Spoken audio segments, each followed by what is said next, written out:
बात मान नहीं लेती? क्यों तुम इतनी पत्थर दिल हो गई हो? क्या तुम पर मेरे जज्बातों का बिल्कुल असर नहीं होता? क्या तुम्हें मेरी सच्ची भावनाओं पर भी कोई शक है? क्या तुम्हें मेरी आंखों में खुद की तस्वीर नजर नहीं आती? आखिर तुम क्यों मुझसे दूर भागती हो? जब भी मैं तुमसे अपने दिल की बात करना चाहता हूँ तुम मुझसे दूर चली जाती हो। तुम्हारा ये रवैया मुझे बहुत हर्ट करता है। क्या तुम्हें नहीं पता तुम क्या कर रही हो? एक बात याद रखो, मोहब्बत बार बार दरवाजे पर दस्तक नहीं देती। मैं तो तुमसे पिछले 5 सालों से मोहब्बत करता हूँ, लेकिन तुम मेरी बात का जवाब नहीं देती। मुझसे बात करना तो दूर, मेरी तरफ देखती तक नहीं। क्या मैं इतना बुरा हूँ आस्था? प्लीज ऐसा मत करो, मैं तुम्हारे बिना जी नहीं पाऊंगा। रजत थके हारे अंदाज में आस्था से बोला। ये कहानी है रजत और आस्था की। रजत पिछले 5 सालों से आस्था को अपने दिल की बात बता रहा है, लेकिन आस्था हर बार उसे निराश कर देती है। आज भी वो आस्था से अपने दिल की बात कहकर उसकी तरफ उम्मीद भरी नजरों से देख रहा था, लेकिन आस्था को जैसे कोई फर्क नहीं पड़ा। वो उसी प्रकार समंदर की लहरों को देखती रही।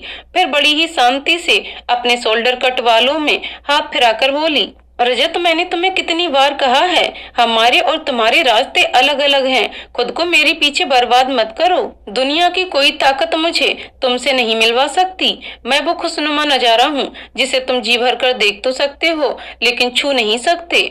तुम मेरे बहुत अच्छे दोस्त हो। तुम्हें मैं एक सलाह देती हूँ, किसी भी अच्छी लड़की से शादी कर लो। दुनिया में खूबसूरत लड़कियों की कमी नहीं है और तुम्हारे पीछे तो जाने कितनी लड़कियां मरती हैं। मेरी बात मान लो और एक अच्छी लड़की चुनकर शादी कर लो। और हाँ, अपनी शादी में मुझे जरूर बुलाना। तुम अपनी एक नेक सलाह अपने पास रखो, मुझे मत दो। मुझे क्या करना है क्या नहीं करना है मैं अच्छी तरह जानता हूँ। मुझे समझाने की जरूरत नहीं है तुम्हें। रजत रूठे रूठे अंदाज में बोला। आस्था रजत की ओर देखकर हौले से मुस्कुरा दी, जिसमें छुपा हुआ असीम दर्द। उसे डर लग रहा था कि कहीं वो रजत की इन गहरी आंखों में डूब न जाए, कहीं उसके दिल के मोहल्ले में बनाई गई पत्थर की चार दीवारी में दरार न पड़ जाए, कहीं उसकी झूठी बहादुरी का भरम न टूट जाए। आंखों में बहते नमकीन पानी को कैसे रोक सकेगा भरम का ये बांध? कहीं तेरे सच्चे प्यार की तेज लहर तोड़ ना दे दिल के पत्थर की मूर्ति। देखो रजत, पहली बात तो तुम ये नई नवेली दुल्हन की तरह रूठना छोड़ दो। मैं तुम्हारी दूल्हा नहीं हूँ कि तुम्हें मनाऊंगी, दोस्त हूँ तुम्हारी भलाई के लिए ऐसा कह रही हूँ। मैं तुम्हारी बात नहीं मान सकती। मैं तुमसे प्यार नहीं करती, यही सच है। इस बात को तुम जितनी जल्दी समझ लो तुम्हारे लिए उतना ही अच्छा होगा। आस्था अपनी आंखों के मोतियों को छुपाकर बोली। आस्था, तुम मेरी आंखों में झांक कर बोलो, क्या तुम सच कह रही हो? क्या तुम्हारा दिल भी यही कहता है कि तुम मुझसे प्यार नहीं करती? रजत ने आस्था को अपनी तरफ मोड़कर कहा। रजत, मुझे तुम्हारी आंखों से डर लगता है। मुझे नहीं देखना तुम्हारी आंखों में। हटो यहाँ से, मुझे घर जाना है।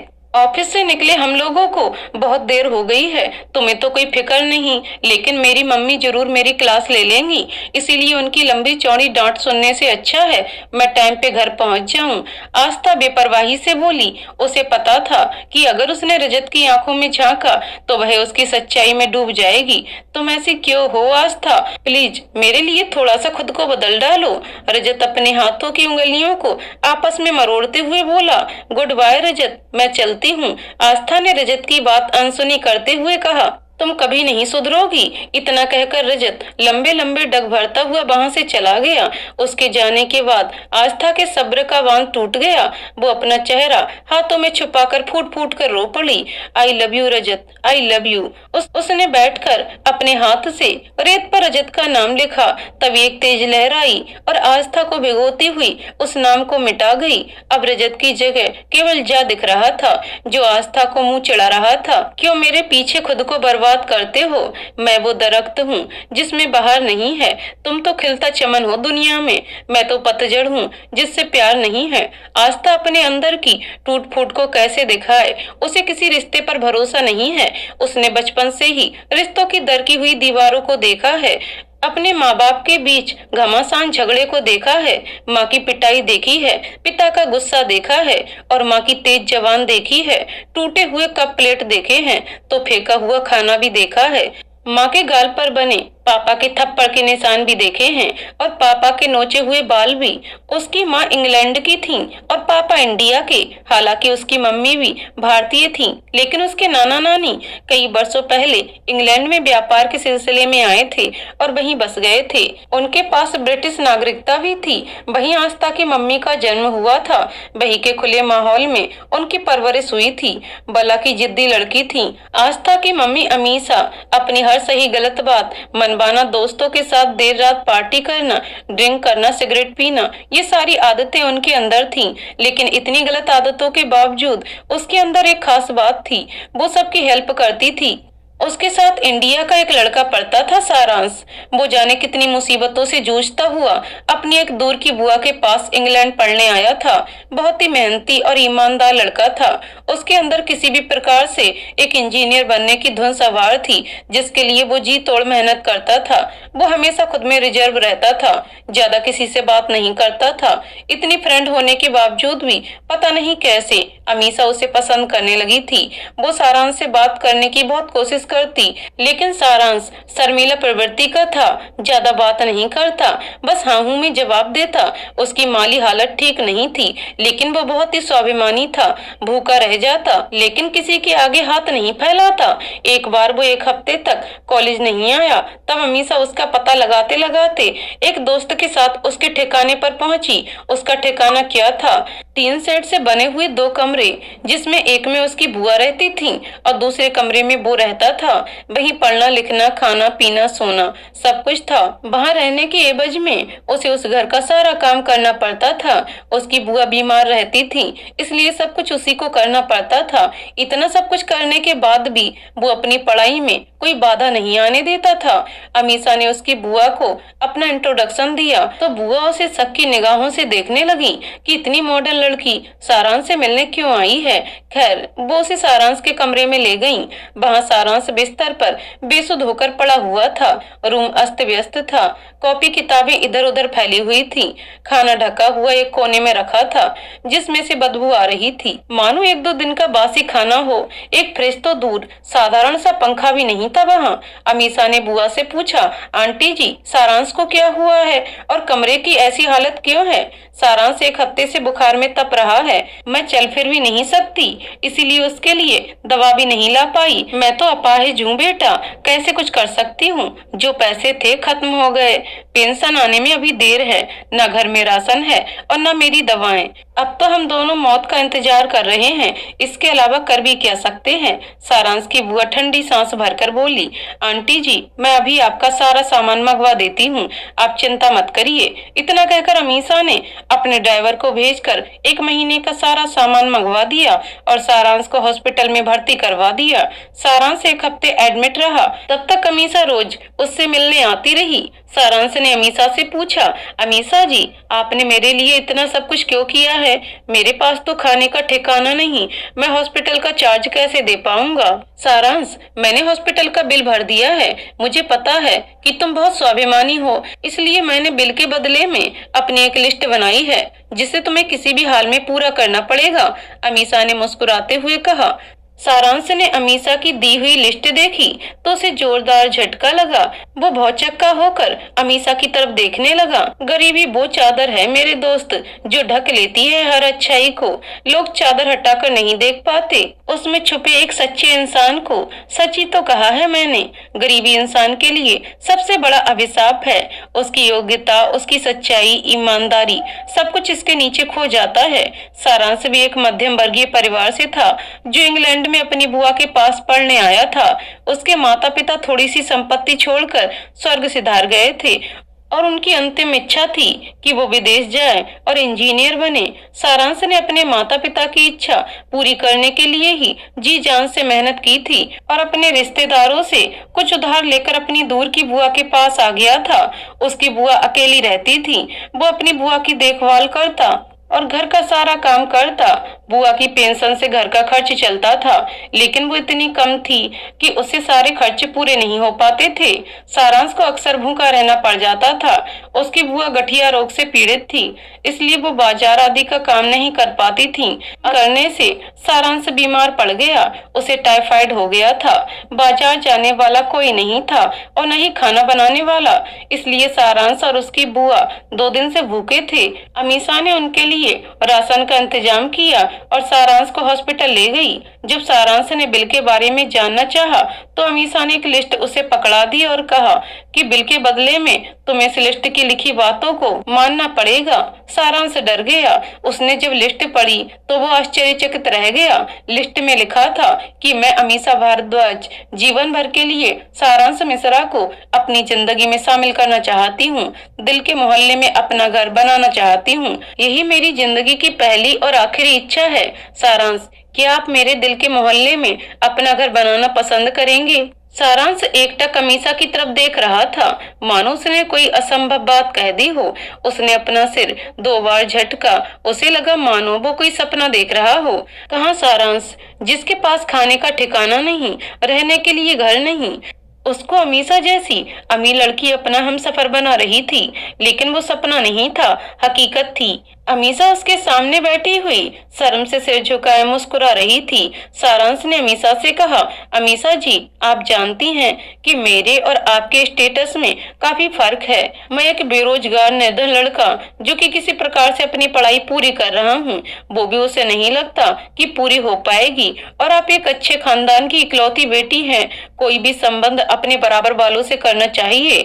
शादी ब्याह कोई गुड्डे गुड़ियों का खेल नहीं है। आप एक बार फिर से सोच लीजिए, कहीं ऐसा ना हो कि आपको बाद में सोचना पड़े और आप मेरे साथ एडजस्ट ना कर पाएं। सारांश, मैंने आपको अपना जीवन साथी बनाने का निश्चय तभी कर लिया था जब मैंने आपको पहली बार कॉलेज में देखा था।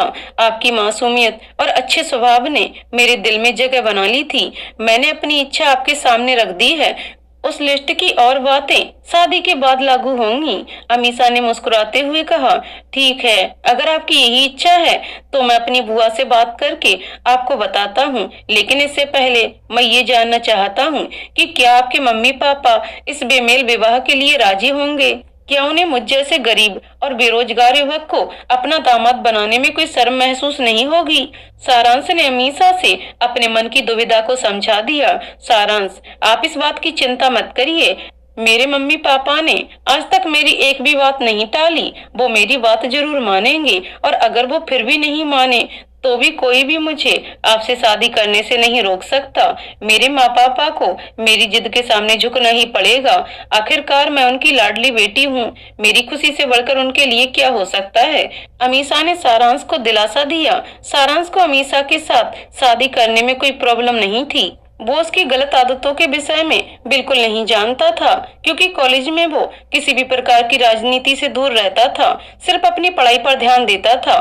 वो किसी भी लड़की या लड़के के बारे में ज्यादा नहीं जानता था। उसे अमीषा अच्छी लगी।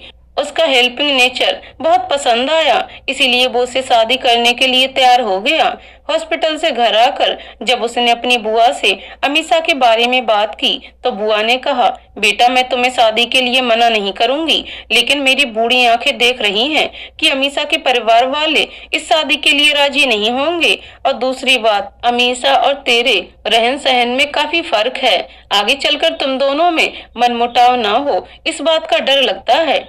अमीषा मुझे काफी मॉडर्न लड़की लग रही है और तेरा स्वभाव शर्मीला है। क्या अमीषा तेरे साथ हर सुख दुख में तेरा साथ दे सकेगी? सारांश, तुम अच्छी तरह सोच विचार कर लो कि अमीषा तुम्हारे साथ यहाँ रह सकेगी? सुख सुविधाओं में पली बड़ी लड़की अभाव में जी सकेगी? बुआ की अनुभवी आंखें वो देख पा रही थी, जो शायद सारांश दूर दूर तक नहीं सोच पा रहा था। सारांश सोच में डूब गया। बुआ की एक एक बात सही थी। उसने जब अमीषा से इस बारे में बात की तो उसने हर परिस्थिति में सारांश के साथ रहना स्वीकार कर लिया। अमीषा सारांश को अपना हमसफर बनाना चाहती थी। सारांश पहले तो आश्चर्य और दुविधा में रहता है, उसकी बुआ भी इस बेमेल रिश्ते को लेकर डरी हुई रहती हैं, लेकिन अमीषा सारांश को दिलासा देती है कि वो उसके साथ हर परिस्थिति में खुश रहेगी। अमीषा अपने माँ पापा से सारांश के विषय में बात करती है। वो सारांश को अपने घर ले जाती है और अपने पापा से मिलवाती है। अमीषा को डर लगता है कि सारांश के बारे में जानकर उसके पापा जरूर मना कर देंगे, क्योंकि सारांश के पास ना तो खुद का घर बार है, न पैसे हैं, न ही जॉब, यहाँ तक कि अभी उसकी पढ़ाई भी अधूरी है। अमीषा ने सोच लिया था कि अगर उसके पापा शादी के लिए तैयार नहीं हुए तो सारांश के साथ कोर्ट मैरिज कर लेगी। अमीषा के घर में उसके मम्मी पापा, सारांश और अमीषा बैठे हुए थे। ड्राइंग रूम में पिन ड्रॉप सन्नाटा छाया हुआ था। उसके पापा खामोश थे। वो ना तो हाँ कह रहे थे और न ही कुछ बता रहे थे। आधे घंटे बीत गए, तब धीरे से वो उठे और अपनी पत्नी के साथ अपने रूम में चले गए। करीब 10 मिनट के बाद वो दोनों बाहर आए और अमीषा से कहा, अमीषा मुझे तुमसे बहुत ही सीरियस बात करनी है, ध्यान से सुनना। अमीषा को यकीन हो गया कि पापा जरूर सारांश के स्टेटस को देखकर उसे समझाएंगे और इस शादी से इनकार कर देंगे, इसलिए उसने खुद को उनसे बात करने के लिए तैयार कर लिया। अमीषा, हम लोगों ने तुम्हें पाल पोस कर बड़ा किया है। जहाँ तक हो सकता था तुम्हें अच्छी आदतें सिखाने की कोशिश की थी। विदेश में रहते हुए भी अपने देश भारत की संस्कृति और सभ्यता से परिचित कराया था। तुम्हारी हर ख्वाहिश पूरी की, लेकिन शायद हम तुम्हें टाइम नहीं दे पाए। तुम उस माहौल में ढलती चली गई जिस माहौल में यहाँ के निवासी रहते हैं। गलत दोस्त, गलत माहौल, गलत लोगों के साथ रहकर तुम सिगरेट पीना सीख गई, देर रात तक पार्टी करना सीख गई। हम दोनों हमेशा तुम्हारे भविष्य को लेकर परेशान रहते थे, लेकिन आज सारांश को देखकर हमें थोड़ी सी उम्मीद बन रही है और हमें खुशी हो रही है कि जिंदगी में पहली बार तुमने कोई सही फैसला लिया है। अमीषा, हमें तुम्हारी पसंद जानकर बहुत अच्छा लगा। तुमने सारांश के रूप में बिल्कुल सही जीवन साथी चुना है। हमें आज तुम पर गर्व हो रहा है कि तुमने पैसे को महत्व न देकर एक अच्छे इंसान को महत्व दिया है। अमीषा, तुम्हारी पसंद हमें पसंद है। अमीषा के पापा और मम्मी अमीषा को देखकर मुस्कुरा रहे थे। अमीषा तो अपने पापा की बात सुनकर कुछ देर के लिए बुत बन गई। उसे विश्वास नहीं हो रहा था कि उसके पापा इतनी आसानी से शादी के लिए मान जाएंगे। उसकी खुशी का ठिकाना नहीं था। वो अपने पापा के गले से लग गई। ओ पापा, you are great, I can't believe, I love you पापा। आप मान गए शादी के लिए, आप कितने अच्छे हो। अमीषा का बस नहीं चल रहा था कि वो पूरे घर को अपनी गोद में लेकर खुशी से झूमे। अरे अरे बस बस, अब सारा प्यार यहीं पर लुटा दोगी तो अपनी विदाई के समय क्या करोगी अम्मी? उसके पापा उसे चिढ़ाते हुए बोले, मैं आपको छोड़कर कहीं नहीं जाने वाली। शादी के बाद भी मैं और सारांश आपके पास ही रहेंगे। सारांश का खुद का घर नहीं है पापा, वो मुझे कहाँ रखेंगे? वो तो खुद ही अपनी बुआ के साथ रहते हैं। अमीषा ने अपने पापा से कहा, ओके ओके, मुझे क्या दिक्कत हो सकती है? तुम ही तो हम दोनों के जीने का सहारा हो, लेकिन पहले अपने होने वाले पति से तो पूछ लो कि वो यहाँ रहना चाहेंगे कि नहीं। अमीषा के पापा सारांश की तरफ देखकर मुस्कुराए।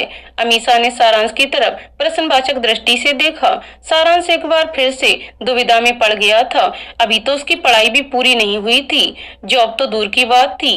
सारांश, आपका क्या सोचना है इस बारे में? आप तो अच्छी तरह जानते हैं कि हम लोग शादी के बाद कहाँ रहेंगे। इसका पता आपको खुद भी नहीं है।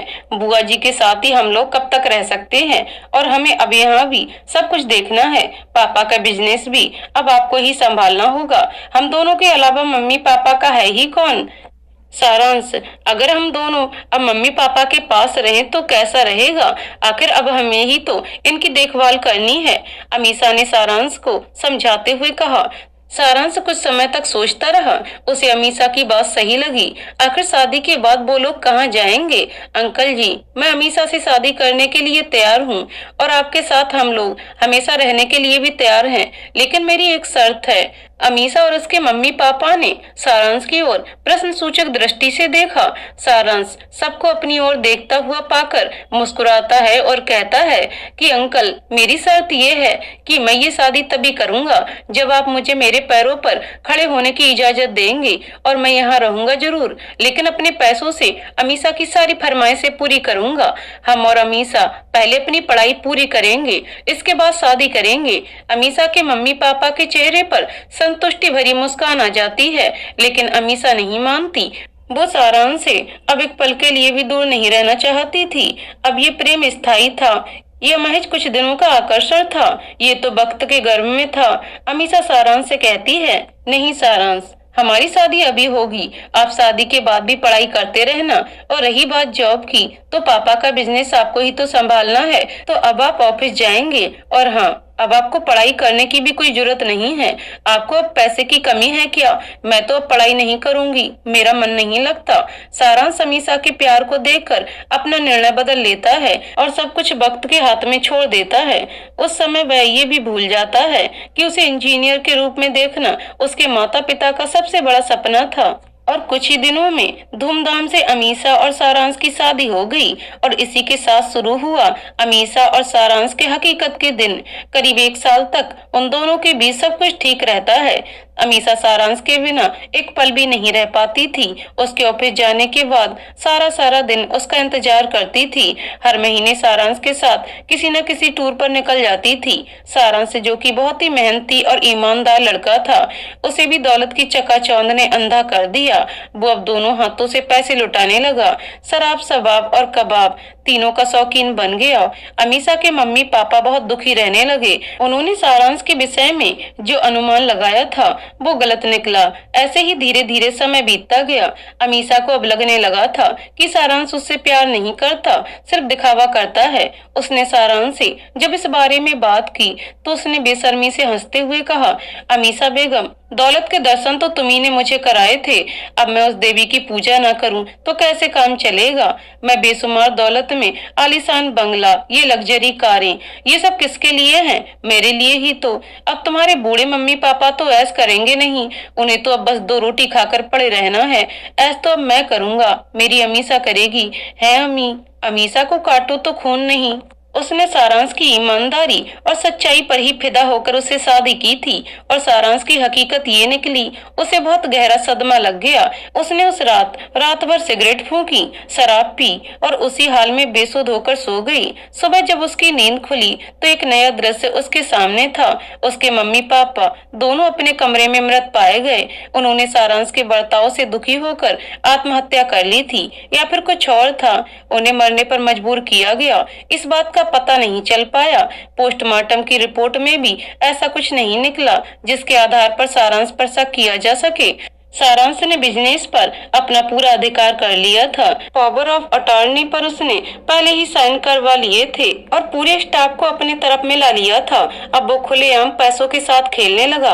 अमीषा अगर कुछ कहती तो वो उस पर हाथ उठा देता। धीरे धीरे अमीषा भी अपने पुराने रूप में आ गई। उसने फिर से देर रात तक पार्टी करना, शराब सिगरेट पीना, ड्रग्स लेना स्टार्ट कर दिया। अब सारांश और अमीषा के बीच झगड़े बढ़ने लगे। इसी बीच अमीषा गर्भवती हो गई। ये जानकर सारांश बहुत खुश हुआ। उसको हमेशा से बच्चे बहुत पसंद थे, लेकिन अमीषा बच्चा नहीं चाहती थी। उसे डर था कि इस टेंशन भरे माहौल का असर कहीं उसके बच्चे पर ना पड़े। उसने चुपके से अपनी डॉक्टर से संपर्क किया और बच्चे को गिराना चाहा, लेकिन वो डॉक्टर सारांश से मिली हुई थी। उसने सारांश को फोन करके बता दिया।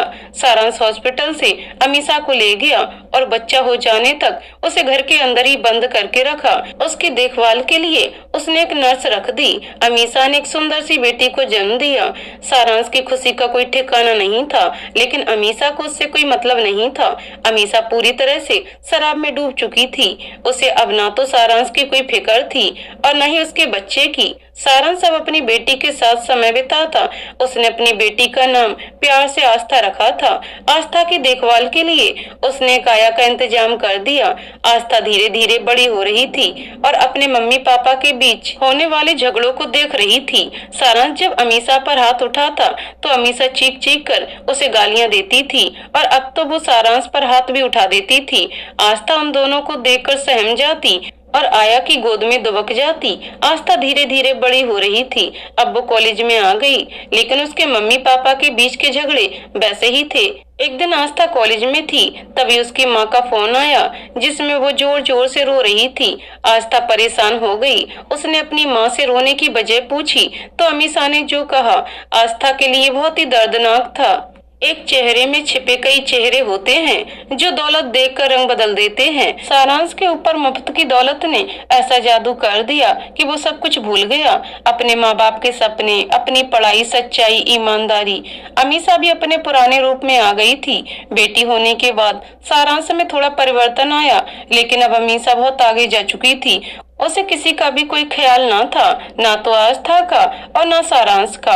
आस्था इसी माहौल में रहते रहते कॉलेज में पहुंच चुकी थी, बिल्कुल शांत, अपने आप में रिजर्व रहने वाली, हद से ज्यादा इमोशनल लड़की थी वो। किसी पर भरोसा नहीं कर पाती थी वो, क्योंकि उसके माँ बाप से ही इमोशनल सपोर्ट नहीं मिला था। कॉलेज में भी उसने किसी को अपना दोस्त नहीं बनाया था। जतिन उसे हमेशा अलग थलग देखता था। उसने कई बार उससे दोस्ती करने की कोशिश की, लेकिन आस्था का रुख देखकर उसकी हिम्मत जवाब देने लगती। आस्था उस दिन भी चुपचाप अपनी क्लास में बैठी हुई थी। तभी उसकी मम्मी की कॉल आई। मम्मी फोन पर ही बहुत रो रही थी। आस्था घबरा गई। उसने पूछा, मम्मा क्या हुआ, आप क्यों रो रही हो, सब ठीक है ना? नहीं आस्था, कुछ ठीक नहीं है। तेरे पापा हम सबको छोड़कर चले गए। एक तेज रफ्तार गाड़ी ने उनकी जान ले ली। अमीषा ने जोर जोर से रोना शुरू कर दिया। नहीं, ऐसा नहीं हो सकता, पापा मुझे छोड़कर नहीं जा सकते। आस्था के हाथ से मोबाइल छूट गया और वो वहीं बेहोश हो गई। जतिन ने उसे देखा तो दौड़ता हुआ आया और उसे होश में लाने का प्रयास करने लगा। जब उसने देखा कि आस्था की हालत में कोई सुधार नहीं हुआ तो उसने उसे गोद में उठाया और प्रिंसिपल से परमिशन लेकर एक टैक्सी की, उसके घर का एड्रेस लिया और उसे लेकर चल पड़ा। घर पहुंचकर उसने आस्था को कमरे में पहुंचाया। आस्था की मम्मी का रो रो कर बुरा हाल हो रहा था। भले ही वो सारांश से लड़ती झगड़ती थी, लेकिन वो उसे बहुत प्यार करती थी। दोनों लोग अपनी ईगो के चलते एक दूसरे से दूर थे, लेकिन उनके दिलों में कहीं न कहीं गहरा प्रेम था। एक दूसरे के दिल के मोहल्ले में उन्होंने अपने अपने घर बनाए थे। आस्था को जब होश आया तो वह पापा पापा चिल्लाती हुई बाहर भागी और अपने पापा से लिपटकर खूब रोई। मम्मी उस पर ध्यान नहीं देती थी, लेकिन उसके पापा उसे बहुत प्यार करते थे, उसकी हर फरमाइश पूरी करते थे। आस्था को इस हाल में देखकर अमीषा ने उसे अपने सीने से लगा लिया और फिर माँ बेटी ऐसे दहाड़ मारकर रोई कि वहां बैठे हुए सभी लोगों की आंखें बरसने लगी। जतिन ने आस्था को समझाया और सबके साथ मिलकर अंतिम संस्कार की तैयारी करने लगा। आस्था ने ही हिम्मत करके अपने पापा को मुखाग्नि दी। अब तो पूरा घर सुनसान हो गया था, मानो उस घर में अब कोई रहता ना हो। उनके सारे रिश्तेदार एक एक करके चले गए। आस्था ने कॉलेज जाना छोड़ दिया। वो अब अपनी मम्मी को संभालती, घर संभालती। अमीषा ने अब नशीली दवाई भी खाना शुरू कर दिया था।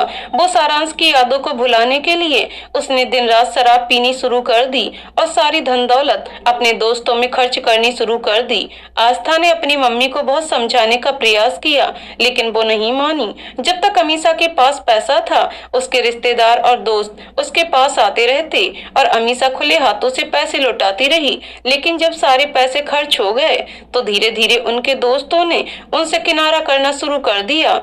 अब नौबत ये आ गई थी कि उन्हें अपना करोड़ों का बंगला कर्ज की भेंट चढ़ाना पड़ा और वो लोग एक छोटे से किराए के फ्लैट में शिफ्ट हो गए। आस्था को अपने घर का खर्च चलाने और मम्मी की दवाई लाने के लिए एक बेकरी में नौकरी करनी पड़ी। ये नौकरी उसे जतिन ने दिलवाई थी। वो भी वहीं पार्ट टाइम जॉब करता था और अपनी पढ़ाई भी करता था। आस्था बेकरी में काम करते करते अब जतिन पर थोड़ा बहुत भरोसा करने लगी थी। वो उससे अपनी बातें शेयर करने लगी थी। जतिन भी आस्था की बहुत मदद करता था, उसे सपोर्ट करता था। आस्था इतनी दब्बू लड़की थी कि थोड़ी थोड़ी बात पर डर जाती थी, रोने लग जाती थी। तब जतिन ने उसका हौसला बढ़ाया, उसे जीना सिखाया, लोगों की बातों का सामना करना सिखाया। आस्था अब जतिन के बगैर एक कदम भी नहीं चल सकती थी। एक दिन जतिन ने आस्था से कहा, आस्था, मैं तुमसे कुछ कहना चाहता हूँ। हाँ कहिए, आपको मुझसे इजाजत लेने की क्यों जरूरत पड़ी? आप तो मेरे हर कदम पर मेरे साथ हैं। आस्था केक में मिलाने के लिए अंडा फेंटते हुए बोली। आस्था, तुम नाराज तो नहीं होगी? मेरी बात सुनकर जतिन सिर झुकाकर बोला, नहीं जतिन, मैं क्यों नाराज हो जाऊंगी? तुमने तो हर कदम पर मुझे संभाला है। तुम पर तो आंख मूंद कर भरोसा करती हूँ। तुम बेझिझक होकर बोलो, मैं तुम्हारी क्या हेल्प कर सकती हूँ? आस्था ने बेफिक्री से जतिन के कंधे पर हाथ रखकर कहा, आस्था, मैं तुमसे प्यार करता हूँ, तुमसे शादी करके अपना घर बसाना चाहता हूँ। क्या तुम मुझसे शादी करोगी? देखो, तुम नाराज मत होना, अगर नहीं चाहती तो मना कर देना, लेकिन दोस्ती मत तोड़ना। जतिन ने डरते डरते कहा। आस्था एकदम से चुप हो गई। उसने कोई जवाब नहीं दिया। जतिन को खुद पर गुस्सा आने लगा कि क्यों उसने ये बात कही। आस्था नाराज हो गई है। अब वो मेरे साथ दोस्ती भी नहीं रखेगी। प्यार पाने के लिए दोस्ती दांव पर लगा दी तूने। न इधर के रहे और न मंजिल ही मिली। जतिन सारा दिन चुपचाप काम करता रहा। आज किसी काम में उसका मन नहीं लग रहा था। कितनी बार उसने गलत ऑर्डर ले लिए। ग्राहक ने कुछ और मंगवाया, उसने कुछ और दे दिया। उसका दिमाग आज काम नहीं कर रहा था। आस्था भी उसकी ओर नहीं देख रही थी, गुमसुम सी बैठी हुई थी। आज उसका बनाया हुआ केक भी खराब हो गया। बेकरी मालिक की डांट भी सुनी, नौकरी से निकाल दिए जाने की धमकी भी। आस्था तो वैसे भी एक इमोशनल लड़की थी। आज डांट खाकर उसके आंसू नहीं रुक रहे थे। जैसे ही छुट्टी हुई वो जल्दी से शॉप से बाहर आई और टैक्सी पकड़ने के लिए चली। वैसे उसे रोज जतिन ही ड्रॉप करता था, लेकिन आज वो जतिन का सामना करने से कतरा रही थी। वो जतिन को नापसंद भी नहीं करती थी। कोई भी लड़की उसे अपना आइडियल पति मान सकती थी, क्योंकि वो था ही इतना हैंडसम, इतना केयरिंग। लेकिन पता नहीं क्यों आस्था उससे दूर भाग रही थी। जतिन उसके पीछे भागा, लेकिन वो तब तक टैक्सी में बैठकर जा चुकी थी। जतिन का मुंह लटक गया। उसने आज अपनी सबसे अच्छी दोस्त खो दी थी। आस्था अपने घर आकर बिना कपड़े बदले ही कमरे में चली गई और तकिए में सिर छिपाकर देर तक रोती रही। अमीषा ने पहले तो ध्यान नहीं दिया, लेकिन जब वो काफी देर तक बाहर नहीं आई और नाश्ता भी नहीं किया तो उसे चिंता होने लगी। उसने आस्था के कमरे में जाकर देखा तो वह रो रही थी। उसकी आंखें लाल थीं। अमीषा के दिल को कुछ हुआ। उसने उसे अपने सीने से लगा लिया और बोली, क्या हुआ आंसू? किसी ने कुछ कहा क्या? किसी से झगड़ा हुआ है? तू रो क्यों रही है? आंसू, मैं तेरी अच्छी माँ नहीं बन सकी, लेकिन तू तो मेरी अच्छी बेटी है ना, कि अपनी मम्मा को माफ नहीं करेगी, कि अपनी प्रॉब्लम मेरे साथ शेयर नहीं करेगी। आस्था ने अपना सिर उठाकर अपनी मम्मा की ओर देखा। उनकी आंखें पश्चाताप के आंसुओं से भरी हुई थीं। सिर शर्म से झुका हुआ था। आस्था तड़पकर अपनी माँ के गले लग गई। मम्मा, मुझे आपसे कोई शिकायत नहीं है, पर मैं अब रिश्तों पर भरोसा नहीं कर पाती, पता नहीं क्यों। क्या हुआ आंसू? बात क्या है? आज इतने वर्षों के बाद तू ये बात कह रही है। किसी ने जरूर कुछ कहा है। आंसू, तुझे मेरी कसम बता क्या हुआ है? आस्था ने अपनी मम्मी के होठों पर उंगली रख दी और धीरे धीरे जतिन के प्रपोजल के बारे में बता दिया। अमीषा सारी बातें जानकर खूब हंसी और फिर अचानक सीरियस हो गई। आंसू, मैं जानती हूँ कि तुम्हारे पापा और मेरे रिश्ते अच्छे नहीं थे। हम दोनों हमेशा लड़ते रहते थे। तुम्हें भी भूल गए थे अपने झगड़े में। लेकिन आंसू, जतिन को तुम बचपन से जानती हो, वो तुम्हें भी अच्छे से जानता है। जतिन बहुत ही समझदार लड़का है, तुम्हें बहुत खुश रखेगा। अगर उसे तुम्हारी दौलत की चाह होती तो ये प्रपोजल बहुत पहले रखता, लेकिन अब तो हम लोगों के पास पैसे ही नहीं हैं और फिर भी वो तुम्हें अपनाना चाहता है, तो ये उसके सच्चे प्रेम का रिश्ता है। आस्था, तुम जतिन का प्रपोजल एक्सेप्ट कर लो। आस्था ने अपनी मम्मी की बात मान ली और जतिन के पास फोन लगाया। हेलो जतिन। जतिन मानो उसके कॉल के इंतजार में ही बैठा हुआ था। उसने तुरंत रिप्लाई किया, हाँ आस्था बोलो। जतिन, मेरी मम्मी ने तुम्हें आज डिनर पर बुलाया है, वो तुमसे कुछ बात करना चाहती हैं, आस्था ने कहा। जतिन हकलाने लगा। उसे लगा कि आस्था की मम्मी की डांट खाने का समय आ गया है। उसने कहा, आस्था, तुमने अपनी मम्मी को सब बता दिया? हाँ जतिन। क्यों नहीं बताना चाहिए था? आस्था के चेहरे पर मुस्कुराहट थी। तुम्हारी मम्मी मेरे बारे में क्या सोचेंगी अब? कितना बदतमीज लड़का है। जतिन उदास हो गया। मम्मी के तुम्हारे बारे में क्या ख्याल है ये तो तुम्हें यहाँ आकर ही पता चलेगा। अब तुम देवदास की तरह रिएक्ट मत करो, जल्दी से तैयार होकर आ जाओ। और हाँ, व्हाइट कलर की शर्ट और ब्लैक पैंट पहनकर आना, वो कलर तुम पर बहुत अच्छा लगता है। आस्था ने उसे थोड़ा सा हिंट दिया। जतिन मूर्खों की तरह उसकी बात समझने की कोशिश करने लगा और जब बात समझ में आई तो खुशी से झूम उठा। Hip hip hurray. Jatin phone पर उछलने लगा। आज कहना जरूरी है कि तुमसे प्यार हुआ है। बड़ी मुश्किल ये दूरी है कि तुमसे प्यार हुआ है। जतिन आईने के सामने खड़ा हुआ गुनगुना रहा है, अपने बाल संवार रहा है, बार बार खुद को हर एंगल से देख रहा है कि वो कैसा लग रहा है। जब वो संतुष्ट हो गया कि अब कोई कमी नहीं रह गई है तो उसने आस्था के लिए एक धानी और ऑरेंज कलर के कॉम्बिनेशन में एक प्यारा सा पटियाला सूट लिया, क्योंकि वो जानता था कि विदेश में रहने पर भी वो हमेशा भारतीय परिधान पहनती है और इंडियन फूड भी खाती है। एक छोटा सा ब्रेसलेट लिया जिसमें चारों ओर छोटे छोटे सफेद नग लगे हुए थे और आस्था की मम्मी मम्मी के लिए एक कॉटन की गुलाबी साड़ी ली, क्योंकि गुलाबी रंग अमीषा को बहुत पसंद था। जतिन रात के 8 बजे आस्था के घर की डोरबेल बजा रहा था। वो बहुत नर्वस हो रहा था। दरवाजा आस्था की मम्मी ने खोला और उसे प्यार से अंदर ले गई। आस्था रॉयल ब्लू कलर और येलो कलर की कॉम्बिनेशन का सूट पहने हुए थी। वो किचन में थी और जतिन की मनपसंद सब्जी दाल के कोफ्ते बना रही थी। जतिन को उसकी खुशबू बाहर तक आ रही थी। वो बोला, आस्था, मुझसे इंतजार नहीं हो रहा, बहुत जोरों की भूख लगी है। तुम्हारे ये कोफ्ते जब तक मेरे पेट में नहीं पहुंच जाएंगे, मेरा पेट यूं ही खलबली मचाता रहेगा। आस्था और आस्था की मम्मी खिलखिलाकर हंस पड़ी। अमीषा बोली, बेटा, अब तुम्हें हर रोज दाल के कोफ्ते खिलाएगी आस्था। जल्दी से अपने मम्मी पापा को बुलाओ, अब हमें तुम्हारी और आस्था की सगाई करनी है। हमारे पास ज्यादा वक्त नहीं है। जतिन मम्मी को बुलाने की बात सुनकर घबरा गया। अमीषा ने ध्यान से उसे देखा और पूछा, क्या हुआ जतिन, तुम्हें क्या हुआ? मम्मी पापा को बुलाने के नाम से ही तुम घबरा गए। क्या हुआ, कोई प्रॉब्लम है क्या? नहीं आंटी जी, असल में मेरे मम्मी पापा इंडिया में रहते हैं। वो विदेश में शादी करने के खिलाफ हैं। अगर उन्हें पता चला तो वो शादी से इनकार कर देंगे। मैं चाहता हूँ कि हम दोनों की शादी हो जाए, इसके बाद फिर हम लोग उनका आशीर्वाद लेने के लिए इंडिया जाएंगे। जतिन ने सारी बात क्लियर कर दी। अमीषा को थोड़ा बुरा तो लगा, लेकिन वो अपनी बेटी की खुशी चाहती थी, इसीलिए स्वीकार कर लिया और 1 हफ्ते के अंदर उन दोनों की शादी कर दी। और आस्था से कहा, आंसू, मैं एक बात कहना चाहती हूँ। अमीषा ने कहा, कहो मम्मी, मुझसे कुछ कहने के लिए तुम्हें इजाजत लेने की क्या जरूरत है? आस्था अपनी मम्मी को गले लगाते हुए बोली, आंसू, तुम नौकरी करके सेल्फ डिपेंड बनना। कब इंसान बदल जाए कुछ कहा नहीं जा सकता। ये मेरा अनुभव है। मैं ये नहीं कहती कि जतिन अच्छा लड़का नहीं है। मैं सिर्फ तुम्हारे भविष्य को लेकर चिंतित हूँ। माँ हूँ ना। सब कुछ अच्छा होते हुए भी उसे डर लगता है। आस्था ने भी अपनी मम्मी पापा के रिश्ते में हमेशा दरार देखी थी, इसीलिए उसे भी डर लगने लगा। लेकिन जतिन को देखकर उसे अपना डर गलत लगा। वो तो कितना अच्छा है, उसके साथ गलत नहीं करेगा। और मेरे पास तो दौलत भी नहीं है, फिर भी वो शादी करने के लिए तैयार हो गया। नहीं नहीं, वो ऐसा नहीं करेगा। आस्था ने अपनी मम्मी अमीषा को दिलासा दिया कि जतिन ऐसा कुछ नहीं करेगा, आप निश्चिंत रहो। अमीषा के चेहरे पर मुस्कुराहट आ गई, लेकिन अभी भी उसके मन से पूरी तरह से डर नहीं गया था। आस्था जतिन के साथ उसके फ्लैट पर आ गई, जो जतिन ने किराए पर ले रखा था। स्टडी तो उनकी पूरी होने ही वाली थी। लास्ट सेमेस्टर था। तब तक दोनों लोग बेकरी शॉप पर काम करते रहे। स्टडी जब कंप्लीट हो गई तो कंपनी ने जतिन को हाथों हाथ ले लिया, क्योंकि वो बहुत ही ज़हीन था।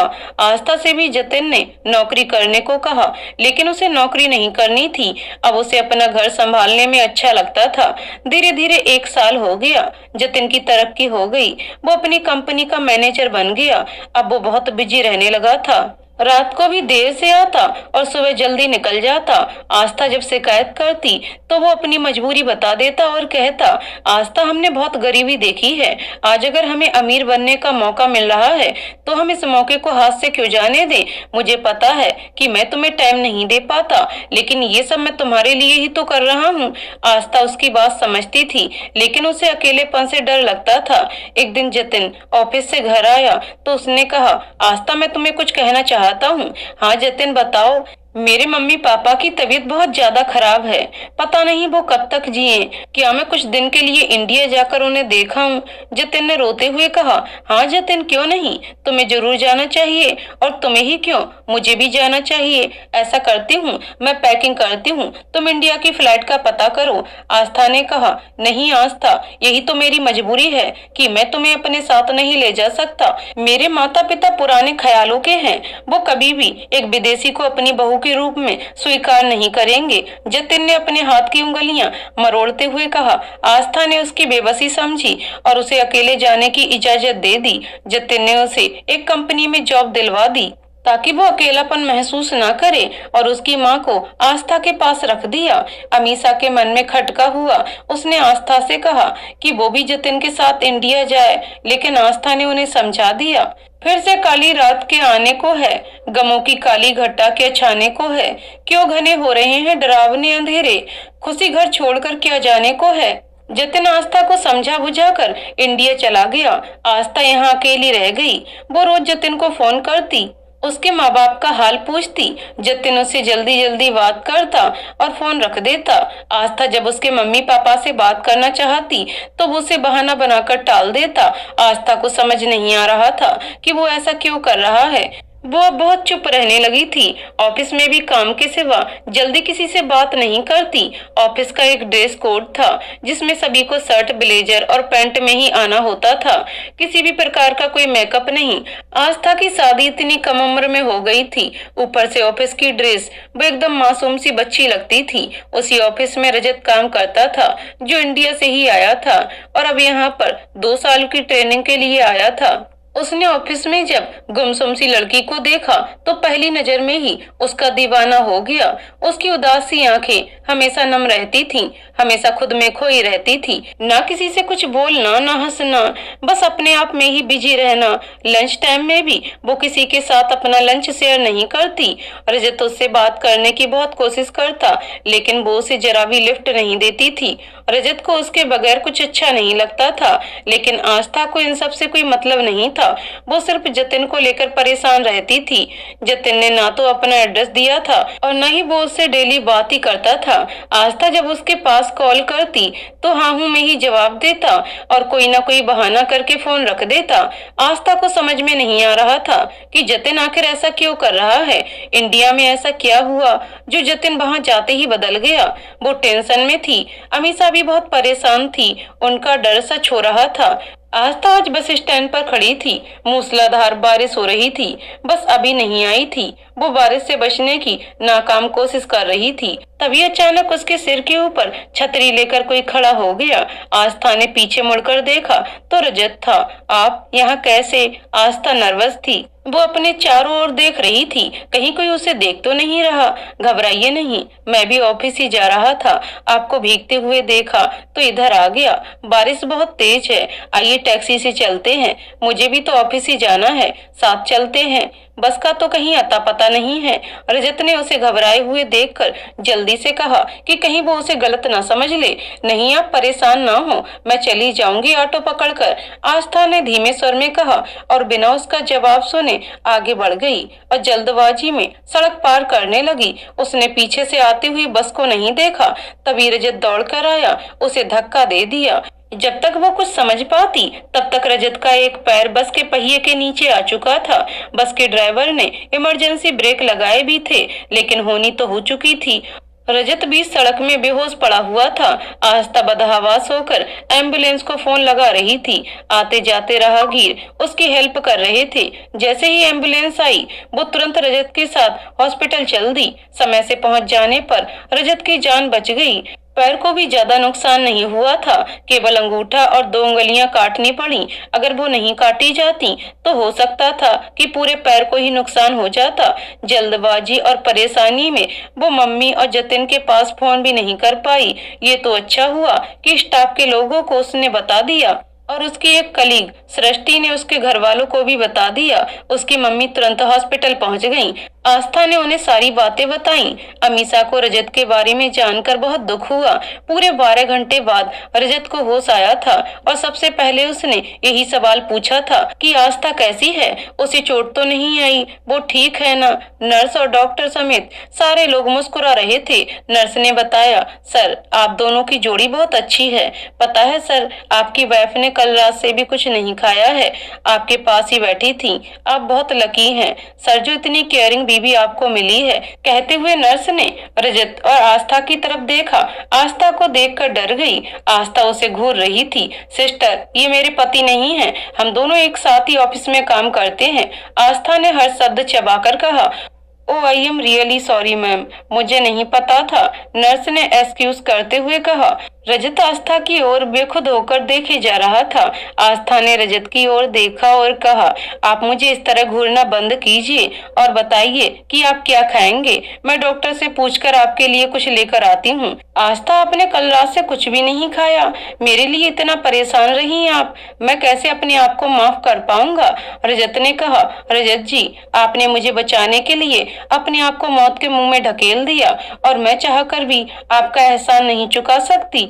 आप तो मेरे लिए फरिश्ता बनकर आए थे। क्या रिश्ता है मेरा और आपका? कुछ भी तो नहीं। आस्था की आंखों में आंसू आ गए। आस्था जी, हमारे और आपके बीच में बहुत ही गहरा रिश्ता है, जो सारे रिश्तों से बढ़कर, और मैं आशा करूंगा कि आप भी वो रिश्ता दिल से निभाएंगी। आस्था ने चौंक कर उसे देखा। कौन सा रिश्ता? ए दिल, तू मुझे आजमाता क्यों है? तेरे मोहल्ले में वीरानी ही छानी थी, तो फिर उसमें घर बनाता ही क्यों है? आस्था जैसी मासूम और इमोशनल लड़की के साथ ईश्वर न जाने कौन सी परीक्षा कर रहा था कि एक बार फिर से उसकी जिंदगी में सुकून गायब था। जतिन इंडिया जाकर उसको यूं भूल गया था मानो वो कभी उसकी जिंदगी में थी ही नहीं। शादी करने के बाद आस्था उसकी जिम्मेदारी बन गई थी, लेकिन वो जिम्मेदारी निभाना तो दूर, उससे बात भी नहीं कर रहा था। रजत ये नहीं जानता था कि आस्था शादीशुदा है। वो आस्था से बहुत प्यार करता था, उससे बात करना चाहता था और पूछना चाहता था वो हमेशा उदासी क्यों रहती है, कभी हंसती क्यों नहीं, उसको कौन सा गम परेशान कर रहा है। लेकिन वो कुछ पूछ नहीं पाता, क्योंकि वो किसी से बात करना तो दूर, किसी को देखती भी नहीं थी। रजत हर दिन उसके पीछे बस स्टैंड तक जाता था ताकि उसकी आवाज सुन सके, उससे कुछ कह सके। आज वो मौका आया भी तो उसका एक्सीडेंट हो गया। लेकिन एक बात सोचने वाली है कि आस्था उसे हॉस्पिटल में उसे एडमिट करा के जा भी तो सकती थी। आखिर वो हॉस्पिटल में क्यों रुकी? आखिर आस्था ने हॉस्पिटल में उसका इतना क्यों ख्याल रखा कि वहां का स्टाफ उसे मेरी पत्नी समझने लगा? जरूर आस्था भी मुझे पसंद करती है, लेकिन कहती नहीं। रजत ने आज उसे अपने दिल की बात कहने की ठान ली थी। आस्था, तुम्हें पता नहीं कि तुम कितनी अच्छी हो। मैंने आज तक इतनी मासूम और सरल लड़की कभी नहीं देखी। तुम्हारी इसी सरलता और मासूमियत ने मुझे कुछ ख्वाब देखने के लिए मजबूर कर दिया है। आस्था, मैं चाहता हूँ कि तुम मेरा सूरज बन जाओ, मैं हमेशा तुम्हें देखता रहूं। मेरे घर के आंगन में अपनी पायल छनकाओ। जब मैं सो रहा हूँ तो मुझे अपनी चूड़ियों की खनक से जगाओ। मेरे चेहरे पर जब तुम्हारे गीले बालों से गिरती हुई पानी की बूंदें पड़ेंगी तो मैं जाग जाऊंगा और मेरे सामने एक कप चाय लेकर खड़ी होकर मुस्कुरा दोगी। मेरे खेतों में दौड़ती हुई तुम नजर आओ। मेरे ख्वाब बहुत छोटे हैं आस्था। तुमने मेरा इतना ख्याल रखा कि एक पत्नी की तरह मेरी देखभाल की। क्या तुम मेरी पत्नी बनकर सारी जिंदगी मेरी देखभाल करोगी? रजत ने उम्मीद भरी नजरों से उसको देखा। आस्था उसकी तरफ मूर्खों की तरह देख रही थी। वो क्या कह रहा था? क्या उसे पता नहीं कि वो शादीशुदा है, किसी की पत्नी बन चुकी है? अचानक उसे समझ में आया कि रजत ने क्या कह दिया उसके बारे में। स्टॉप प्लीज मिस्टर रजत, आपकी हिम्मत कैसे हुई मुझसे ऐसे बात करने की? तुम क्या जानते हो मेरे बारे में? क्या तुम्हें किसी ने बताया नहीं कि मैं शादीशुदा हूँ? किसी और की पत्नी को तुम अपना बनाने चले हो? तुम इतना गिर सकते हो, मुझे नहीं पता था। आज के बाद अपनी शक्ल भी मुझे मत दिखाना, समझे तुम? और एक बात जान लो, मैं जतिन को छोड़कर किसी और की नहीं हो सकती। इसीलिए मेरा पीछा छोड़ दो और अपने काम पर ध्यान दो। अपने ये ख्वाब किसी और लड़की को दिखाना तुम। मैंने अपनी जिंदगी में सारे ख्वाब एक साथ ही देख लिए हैं, अब और कुछ नहीं देखना बाकी मेरी जिंदगी में। आस्था गुस्से में कुछ भी बोलती चली गई। रजत ने सपने में भी नहीं सोचा था आस्था शादीशुदा होगी। उसकी आंखों से आंसू निकलने लगे। वो मन ही मन ईश्वर से शिकायत करने लगा, हे ऊपर वाले, क्या तुझे मेरे ऊपर थोड़ा सा भी रहम नहीं आता? जिस लड़की को मैंने अपनी हर सांस के साथ चाहा, जिसे मैं अपने ख्वाबों में देख रहा हूँ, वो किसी और की किस्मत में है। रब जानता है कि मैंने उसके अलावा किसी और की ख्वाहिश ही नहीं की। फिर वो मेरी किस्मत में क्यों नहीं लिखी है? क्या मेरे प्यार में कोई खोट थी? उसे तो मैंने पहले दिन से ही बेइंतहा मोहब्बत की है, फिर मेरे साथ ये नाइंसाफी क्यों? रजत का बस नहीं चल रहा था, वरना वो पूरी दुनिया से आस्था को छीन लेता। पर जतिन से कैसे छीनता? वो तो उसका पति था, उसका पूरा अधिकार है उसके ऊपर। अब तो बस यही दुआ है कि आस्था अपने पति के साथ हमेशा खुश रहे। आस्था ने रजत के चेहरे की ओर देखा, उसकी आंखों में आंसू तैर रहे थे। आस्था को दुख तो हुआ, लेकिन वो जानती थी कि वो जो चाह रहा है ऐसा कभी नहीं हो सकता। उसने देखकर भी अनदेखा कर दिया उसके आंसुओं को और सिस्टर से बोली, सिस्टर मैं जा रही हूँ, अभी ऑफिस जाकर दूसरे स्टाफ को भेजती हूँ, तब तक आप इनका ध्यान रखना। ओके ओके मैम, आप परेशान ना हो, हम देख लेंगे, आप जाइए। सिस्टर ने प्रोफेशनल लहजे में कहा। वह आस्था और रजत की बातें सुन रही थी। उसे आस्था का गुस्सा अच्छा नहीं लगा। आस्था ने उसकी रूडनेस को महसूस किया, लेकिन कुछ कहा नहीं। वो चुपचाप वहाँ से चली गई। ऑफिस में उसने सृष्टि को रजत के एक्सीडेंट के बारे में बता दिया, लेकिन रजत और अपने बीच हुई बात नहीं बताई। सृष्टि बचपन की उसकी क्लोज फ्रेंड थी। वो उसके बारे में सब कुछ जानती थी और आस्था के ही ऑफिस में थी। सृष्टि ने ऑफिस में सबको बता दिया और सब लोग छुट्टी के बाद रजत से मिलने हॉस्पिटल पहुंचे। सृष्टि ने रजत की ऐसी हालत देखी तो उसे आस्था पर गुस्सा आया कि वो रजत को इस हालत में छोड़कर कैसे चली गई। उसने आस्था को बहुत डांटा। तब आस्था ने सृष्टि को सारी बातें बताई। सृष्टि रजत के लिए परेशान हो गई। वो रजत को पसंद करती थी, लेकिन उसे आज पता चला कि रजत आस्था को हद से ज्यादा प्यार करता है। उसके दिल में दर्द की लहर सी उठी। उसने खुद पर कंट्रोल किया, क्योंकि वो आस्था को भी उतना ही मानती थी जितना रजत को। उसे आस्था की मैरिड लाइफ के बारे में भी अच्छे से पता था। 2 महीने का वादा करके जाने वाला इंसान 2 साल बीत जाने के बाद भी आने का नाम नहीं ले रहा है। रजत आस्था के बारे में कोई उम्मीद न लगाए, इसलिए सृष्टि ने रजत को आस्था और जतिन के बारे में सब कुछ बता दिया। रजत को ये जानकर बहुत दुख हुआ, लेकिन वो कर ही क्या सकता था। वो बहुत ही नाजुक सी लड़की थी। क्या वो उसकी कभी कोई मदद कर पाएगा? शिकायतें करता रहा उस खुदा से। वो मेरे ख्वाब में थी तो मेरी क्यों ना हुई? क्या कमी थी मेरी वफाओं में? मेरे रब, जो तूने मुझे इतनी बड़ी सजा दे दी। रजत ने जब ये जाना कि आस्था शादीशुदा है तो उसने भगवान से खूब शिकायत की, लेकिन उससे क्या होता, वो उसकी किस्मत में तो थी नहीं। सृष्टि ने जब आस्था के बारे में बताया तो वह बहुत दुखी हो गया। उसने दिल में यही दुआ मांगी, कुछ लेन देन हो हम दोनों के बीच। मेरी खुशियां अब तेरे घर जाने लगे, तेरे गम अब मुझे रास आने लगे, तुझे याद करने के जो बहाने लगे। मेरे दिल का मोहल्ला वीरान ना हो, तेरी यादें ही उसमें घर बनाने लगे। आस्था घर आकर अपनी मम्मी को गले लगाकर खूब रोती है। क्या नहीं किया उसने जतिन के लिए, और जतिन ने उसकी कोई कदर नहीं की। आखिर क्यों वो उससे बात नहीं कर रहा है और न ही उसको अपना एड्रेस दे रहा है? ऐसा क्या हुआ जो वो अभी तक उसने मेरी कोई खबर नहीं ली? हमेशा उसका सर गोद में रखकर सहलाती रही। आस्था अपने कमरे में चली गई। उसने एक मल्टीनेशनल कंपनी में सेक्रेटरी के पद के लिए एप्लीकेशन डाला था, क्योंकि उसे रजत से दूर रहना था। उसकी आंखों में कुछ ऐसा था जिससे वो बच नहीं पाती थी। आज उस कंपनी की तरफ से कॉल लेटर आया था। 2 दिन बाद उसे ज्वाइन करना था। अगले दिन वो अपना रिजाइन लेटर देने ऑफिस गई। सब हैरान थे कि वो ये कंपनी क्यों छोड़ रही है। केवल सृष्टि को पता था कि आस्था रजत की वजह से यहाँ से जा रही है। आस्था ने रजत को कुछ भी नहीं बताने के लिए सृष्टि को कसम दी और रजत से बिना मिले ही वहाँ से चली गई। उसने अपनी नई कंपनी ज्वाइन कर ली। पहले दिन जब वो ऑफिस पहुंची तो उसे तेज झटका लगा। ऑफिस में जतिन बॉस की कुर्सी पर बैठा हुआ था। जतिन भी उसे देखकर चौंक गया, क्योंकि उसने सेक्रेटरी के लिए लड़की सिलेक्ट करने का काम अपने पीए को दिया था, खुद नहीं देखा था। आस्था और जतिन एक दूसरे को बहुत देर तक देखते रहे। आस्था की आंखों से लगातार आंसू बह रहे थे। जतिन को समझ में नहीं आ रहा था कि वो क्या रिएक्ट करे। तभी तेजी से दरवाजा खुला और एक बॉब कट बालों वाली करीब 25 वर्ष की लड़की उसके कमरे में आई। उसने जतिन को अपनी बाहों में भरकर एक किस कर दिया और कहा, स्वीट हार्ट, मैं अपने दोस्तों के साथ पार्टी में जा रही हूँ। जॉर्ज लेविस मार्टिन सब जा रहे हैं फार्म हाउस पर। तुम्हें चलना हो तो बोलो, मैं अपनी फ्रेंड्स लूसी, बेनी, अनायरा को भी बुला लेती हूँ। सारा सामान मैंने पैक कर लिया है। खूब एंजॉय करेंगे सारे लोग मिलकर। रात भर डांस करेंगे, खाएंगे, पिएंगे, ऐश करेंगे। जतिन ने एक बार आस्था को देखा और फिर भी बेशर्मी से हंसते हुए बोला, बिल्कुल ऐनी, नेकी और पूछ पूछ, तुम अपनी फ्रेंड्स को बुला लेना, और हाँ, उसको जरूर बुला लेना। क्या नाम है उसका?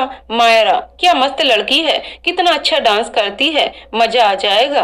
और हाँ, मैं तो तुम्हें बताना ही भूल गया, इससे मिलो, ये है मेरी नई सेक्रेटरी आस्था, और आस्था ये है मेरी sweet heart, my life, my BAIF Jessica. आज इसी की बदौलत मैं एक नामी बिजनेसमैन बन गया हूँ। मेरे पास अतः दौलत है, खूबसूरत बीबी है, मजे ही मजे हैं मेरे, है ना जेसी? जतिन ने जेसिका को अपनी बाहों में लेते हुए कहा, वाई नॉट जीतू, मेरा सब कुछ तुम्हारा ही तो है।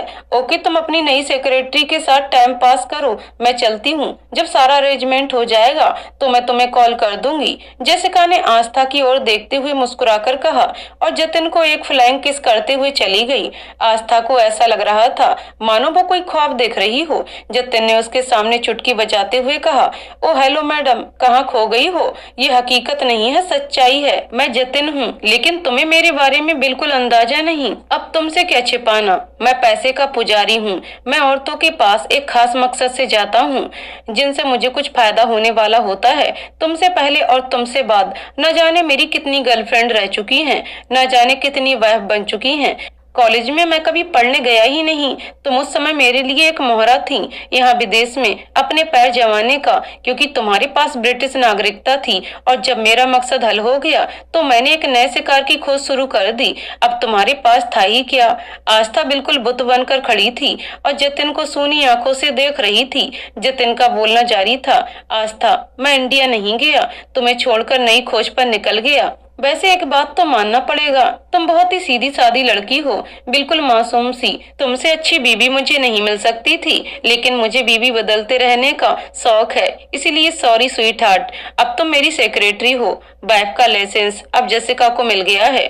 जतिन की जहरीली मुस्कुराहट उसे अंदर तक भेद गई। आस्था के दिल से एक कराह निकली। उसके दिल का मोहल्ला खाली हो चुका था, घर का मालिक जा चुका था, और वो भी उस घर को बुरी तरह तहस नहस करके।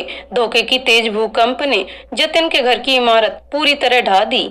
अब उस मोहल्ले में कोई नहीं रहता था।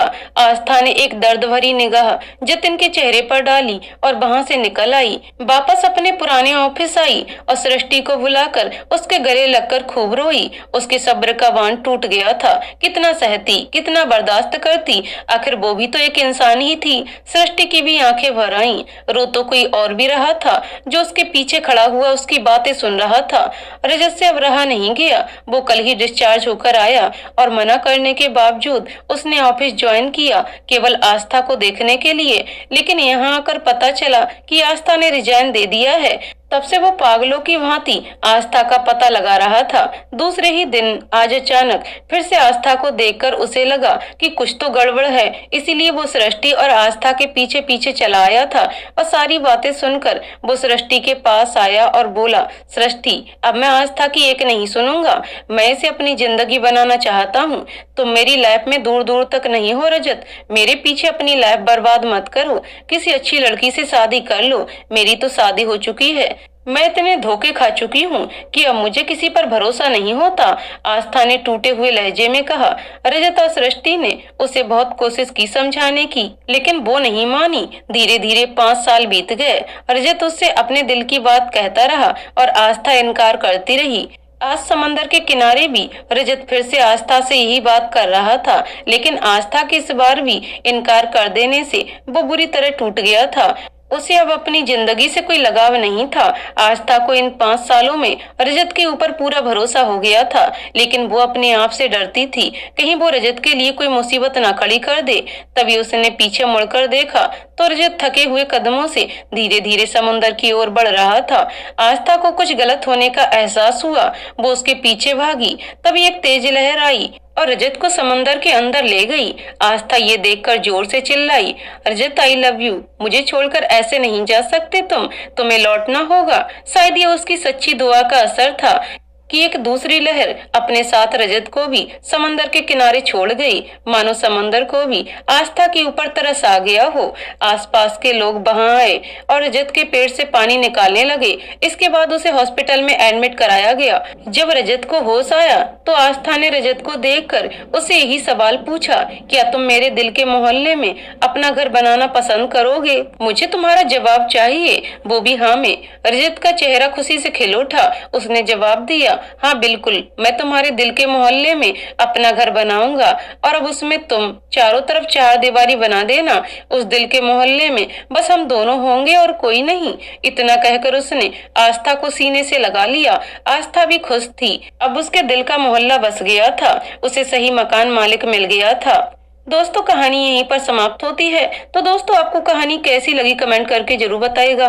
कहानी पसंद आई हो तो वीडियो को लाइक शेयर करें और चैनल को सब्सक्राइब करें। कहानी को पूरा सुनने के लिए बहुत बहुत धन्यवाद दोस्तों।